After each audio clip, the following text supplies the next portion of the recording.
టెక్నాలజీతోని చాలా మార్పు వచ్చిందిలా. ఇక స్మార్ట్ ఫోన్ వచ్చినాకనైతే చాలా మట్టుకు పనులన్నీ ఇంట్లోనే కూర్చొని చేసుకునే సౌలత వచ్చింది. అంతవరకైతే మంచిదే కానీ చాలా మంది పోరళ్ళు ఆ స్మార్ట్ ఫోన్లకు అలవాటు పడి ఆగమైపోతున్నారు. అవి చేయబట్టే పచ్చని సంసారాలు ఇచ్చుకుపోతున్నాయి. అందుకే రాజస్థాన్లో ఒక ఊళ్ళే పెద్ద మనుషులు ఒక తీర్మానం చేసిళ్ళు. రెండంచులున్న కత్తి లెక్క తయారైంది మొబైల్ ఫోను. వాటితోని కూసున్న కాడ ఎన్నో పనులు చేసుకోవచ్చు. అయితే కొంతమంది ఆ ఫోన్లను అక్కరకు రాని పనులకే ఎక్కువ వాడుతున్నారు. రీల్స్, ఇన్స్టాగ్రాము, యూట్యూబ్, ఫేస్బుక్, లైకులు, కామెంట్లు, షేర్లు అనుకుంటా కాపురాలను చేతుల నాశనం చేసుకుంటున్నారు.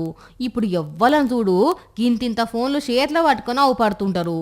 ఇదంతా చూసి రాజస్థాన్ రాష్ట్రంలో ఉన్న గాజీపూర్ గ్రామ పంచాయతీ ఒక తీర్మానం చేసింది. ఆ గ్రామ పంచాయతీ పరిధిలో వచ్చే 15 గ్రామాలలో ఉండే ఆడపిల్లలు వాడే మొబైల్ ఫోన్ల మీద ఆంక్షలు పెట్టిల్లు పెద్ద మనుషులు. ఆగో గా పెద్ద మనిషి చదువుతున్న తీర్మానం గదే.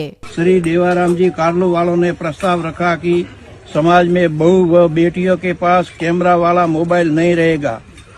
मोबाइल फोन बिना कैमरा वाला जिससे बातचीत हो सके वह रख सकती है।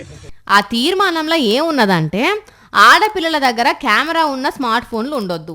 కెమెరా లేని ఫోన్లు, కీప్యాడ్ ఫోన్లు ఉంటే వాడుకోవచ్చు. చదువుకునే అమ్మాయిలు మొబైల్ ఫోన్లు వాడొచ్చు కానీ అది ఇంట్లోనే వాడాలి, బయటకు తీసుకురావద్దు.